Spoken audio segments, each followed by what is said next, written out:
Diabetasol buat orang tua. Umur 30-an bisa kena juga loh. Malu? Malu itu kalau anak istri nggak kurus karena diabetes. Diabetasol, Vita Digest Pro-nya bantu jaga kadar gula darah. Ayo, lawan diabetes.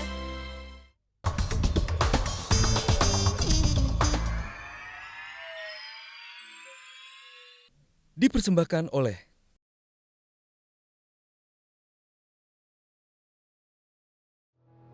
Selamat datang di Mata Najwa, saya Najwa Shihab, tuan rumah Mata Najwa. Paham radikal ekstrim menjadi sorotan di tengah negara yang dirundung ancaman perpecahan. Presiden turun tangan sedikit meradang, ormas anti Pancasila akan digebuk dan ditendang. Radikalisme dianggap sudah mengancam keutuhan negara dan kebinekaan. Kampus dan sekolah tersusupi paham radikal, agama dikembangkan untuk mengkafirkan, menyesatkan. Rumah ibadah ditumpangi pesan-pesan kebencian, mengklaim kebenaran dan memusuhi perbedaan. Inilah Mata Najwa, menangkal yang radikal.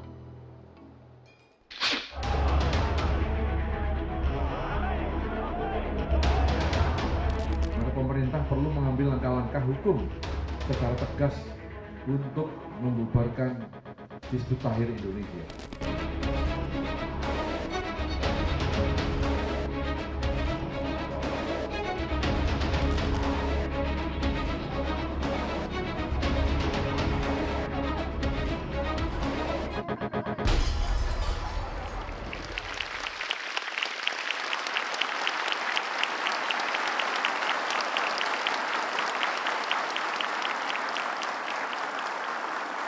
Ya, pemirsa, lagi dan lagi bangsa ini diingatkan bahwa sila-sila Pancasila adalah hal terpenting dalam menumbuhkan persatuan kesatuan. Dari ketuhanan hingga kemanusiaan, juga kerakyatan dan keadilan sosial.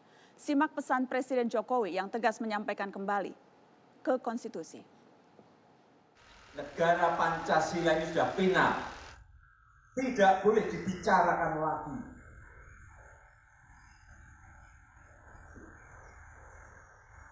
Kalau ada yang keluar dari Pancasila, dari Undang-Undang Dasar 45, dari NKRI, dari kebinekaan kita, itu hal yang sangat fundamental sekali. Kalau itu ada ormas yang seperti itu, ya kita gebuk.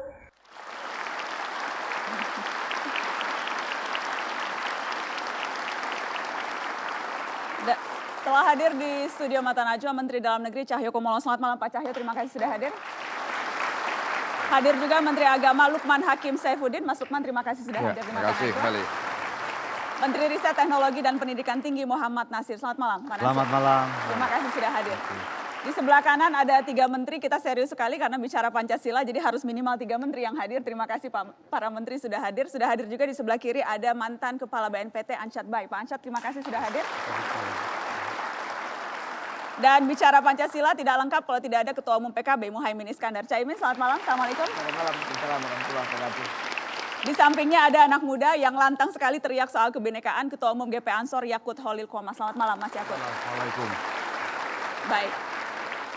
Ada 8 orang sesungguhnya yang hadir di Mata Najwa. Narasumbernya saya ingin menyapa Mbak Iva, Direktur Eksekutif Pusat Studi Pendidikan dan Kebijakan. Selamat malam Mbak Iva Hanifah. Dan ada peneliti LIPI Anas Saidi. Pak Anas, terima kasih sudah hadir. Baik. Sudah perkenalkan seluruh narasumber, menangkal yang radikal itu topik Mata Najwa malam ini. Saya ingin mulai dengan yang kekinian, yang terkini. Saya ingin ke Pak Menteri Dalam Negeri soal HTI. Yang sempat ramai, yang kemudian saya ingin tanya, kenapa persisnya HTI dianggap radikal oleh pemerintah?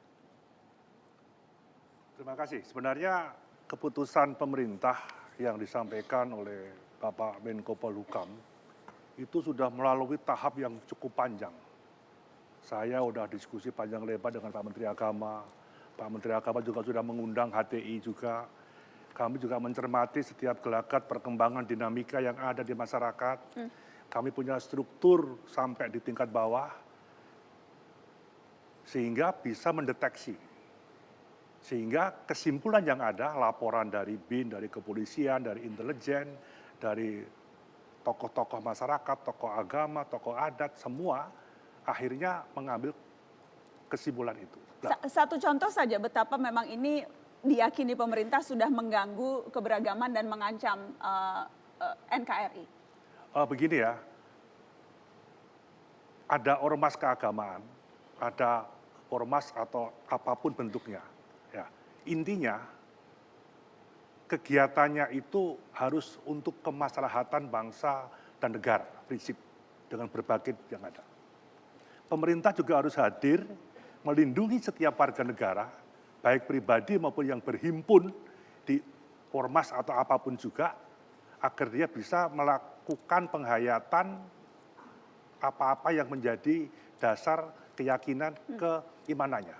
Oke. Kalau sebagai orang Islam ya jelas Quran dan hadis prinsip, termasuk agama-agama yang lain. Nah, dalam ormas saya harus baca ini, Undang-Undang Nomor 17 Tahun 2013 itu jelas. Pasal 2 berbunyi, asas ormas tidak bertentangan dengan Pancasila dan Undang-Undang Dasar Negara Republik Indonesia dan seterusnya. Oke. Di mana asas ormas tidak lagi menempatkan dalam konteks yang di luar prinsip tadi. Final, Pancasila, Undang-Undang Dasar 45, Bhinneka Tunggal Ika, dan NKRI itu final, tidak ada embel-embel. Kita akan tunjukkan. Itu aja. Dan pemerintah meyakini HTI adalah ormas yang melanggar undang-undang ini. Iya, Baik. itu pun hasil kami melihat rekaman pidato tokohnya, tokoh-tokoh masyarakatnya, pengikutnya, kemudian semua elemen-elemen yang ada. Itu aja saya kira. Pak Menteri Agama, Anda sudah sempat berdialog dengan ormas HTI?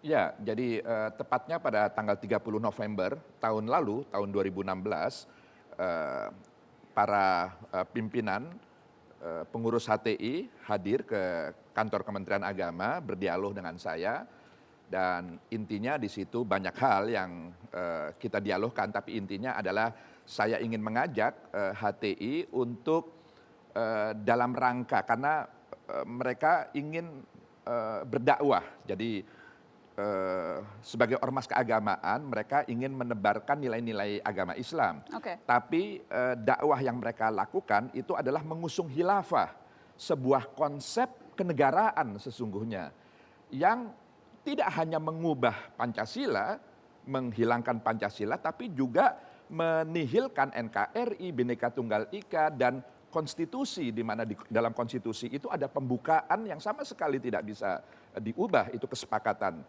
kita semua. Jadi sebenarnya HTI mengklaim dirinya sebagai ormas keagamaan, tapi yang selalu dikampanyekan, yang diusung itu adalah agenda politik. Jadi gerakan politik sebenarnya, dan gerakan politik ini tidak main-main dalam konteks Indonesia, karena yang akan diubah dengan mengusung khilafah itu adalah tatanan sekaligus sendi-sendi kehidupan kita berbangsa dan bernegara. Oke. Ini amat sangat serius. Amat sangat serius, tetapi dari sisi politis ini mungkin saja akan bisa ditafsirkan berbeda. Caimin, Anda melihatnya seperti apa? Kalau kita bicara spesifik HTI dulu, sebelum kita ke yang lain-lain. Ya, Hizbut Tahrir itu, Hizbun itu artinya partai. Ya, sebetulnya sudah melanggar undang-undang partai politik karena belum daftar pemilu. Nah, tetapi yang paling menarik dari sini adalah jual mimpi, seolah-olah khilafah itu menjadi solusi di tengah berbagai macam kekurangan proses yang sedang kita bangun ini. Nah, mimpi ini kemudian dijual dengan seolah-olah alternatif yang sebetulnya tidak pernah ada, tidak akan pernah ada yang namanya khilafah. Dalam arti konteks seluruh dunia dipersatukan dalam satu sistem pemerintahan yang tersentral. Apalagi saya dengar kabarnya pusatnya ada di Inggris. Nah, jumlah umat Islam Inggris dengan jumlah umat Islam di Indonesia kan nggak ada apa-apanya. Masa rakyatnya lebih banyak daripada pimpinannya. Boleh aja kalau khilafah pusatnya di Indonesia, boleh-boleh aja. Tapi ini kan nggak realistis. Karena itu saya mengambil hikmahnya saja kepada teman-teman HTI. Hikmah saya sangat senang pemerintah tegas. Karena dengan sikap tegas pemerintah ini, kita tidak usah lagi kapanpun sampai kapanpun tidak akan berdebat lagi soal fondasi negara. Kita sudah melompat yang lebih tinggi lagi. Dengan ketegasan pemerintah ini, maka selesai sudah perdebatan soal negara dan bentuk negara. Kita sudah harus melaju lebih tinggi lagi tentang isi bagaimana kita membangun lebih baik lagi. Ini ketegasan sikap pemerintah ini sudah lama kita tunggu. Karena kalau tidak ada ketegasan, maka kita akan berdebat fondasi yang sudah tidak relevan lagi. Ada yang mengatakan, ya kita... Kalau ada yang mengatakan ketegasan muncul, tapi ini agak terlambat karena kalau dari kita bicara data-data, kita akan tunjukkan data-data soal HTI misalnya, jumlahnya sekarang menurut petinggi HTI sendiri sudah 1 juta anggotanya, tersebar di 330 kota, bisa mengumpulkan uang 100 miliar per tahun, dana operasional ditarik dari iuran rutin, basis terbesarnya, lagi-lagi ini kami menutip Ismail Yusanto, yang dimuat di majalah Tempo, basis terkuatnya di Jakarta, Bogor, Surabaya, Bandung, Kendari, Makassar, Medan. Sudah di atas 1 juta. Apakah ini terlambat ketegasan ini kalau kemudian dinilai ini meresahkan tetapi jumlahnya sudah sebanyak ini? Ya dibilang terlambat sebetulnya tidak, karena awalnya HTI ini kan organisasi bisik-bisik, tidak aktual, tidak pernah muncul. Dan baru terakhir ketika pertemuan mereka di gedung GBK, di situ baru mulai aktual kita bisa melihat bentuknya. Nah memang dibilang terlambat tidak, tetapi dibilang agak kurang antisipatif ya. Kurang antisipatif? Ya. Yang jelas beberapa kali Banser bentrok dengan HTI di lapangan, Gus. Terlebih karena apa itu? Bentrokan-bentrokan yang muncul? Jadi begini, ada sebab kenapa kemudian terjadi bentrokan di lapangan. Yang pertama antara Ansor, Banser, dan EPI ini jelas berbeda pandangan. Kami memandang bahwa NKRI ini adalah bentuk final yang tidak boleh lagi ditawar-tawar. Kami meyakini bahwa NKRI ini salah satunya adalah didirikan oleh para kiai-kiai yang dulu ikut mendirikan Nahdlatul Ulama. Jadi bagi Ansor dan Banser, menjaga NKRI itu sama saja dengan menjaga warisan para kiai. Siapa yang mengganggu NKRI maka mereka mengganggu harga diri kami sebagai generasi muda NU. Ini yang pertama. Kemudian yang kedua, jadi ada ambiguitas di HTI. Mereka, kita tahu ini sebagai sebuah gerakan politik dan tujuannya tidak lain adalah merebut kekuasaan. Sementara mereka menolak sistem demokrasi yang kita anut. Jika HTI kemudian ikut pemilu, oke. Mereka berusaha merubah negara ini menjadi negara Islam melalui proses demokrasi, silahkan. Tapi mereka menolak sistem demokrasi. Pertanyaannya kemudian, kalau mereka menolak sistem demokrasi tapi mereka menolak kekuasaan, menginginkan kekuasaan, lalu apa yang akan mereka lakukan? Pasti makar. Dan itu kita akan tolak. Nah, di daerah-daerah yang kemudian terjadi bentrokan antara Ansor dan Banser dan HTI, itu sebenarnya tidak serta-merta. Kita sudah berkoordinasi dengan aparat kepolisian. Aparat keamanan kita komunikasi ke aparat. Oke. Nah, tapi ketika aparat diam ya sungguh terpaksa gitu. Kita harus melakukan sesuatu daripada negeri ini diambil orang gitu. Kira-kira begitu, Mbak. Daripada negeri ini diambil orang. Yes. Kita akan break, kita akan lihat apakah memang negeri ini bisa dipertahankan oleh anaknya sendiri atau diambil orang lain. Setelah pariwara, kami akan lanjutkan.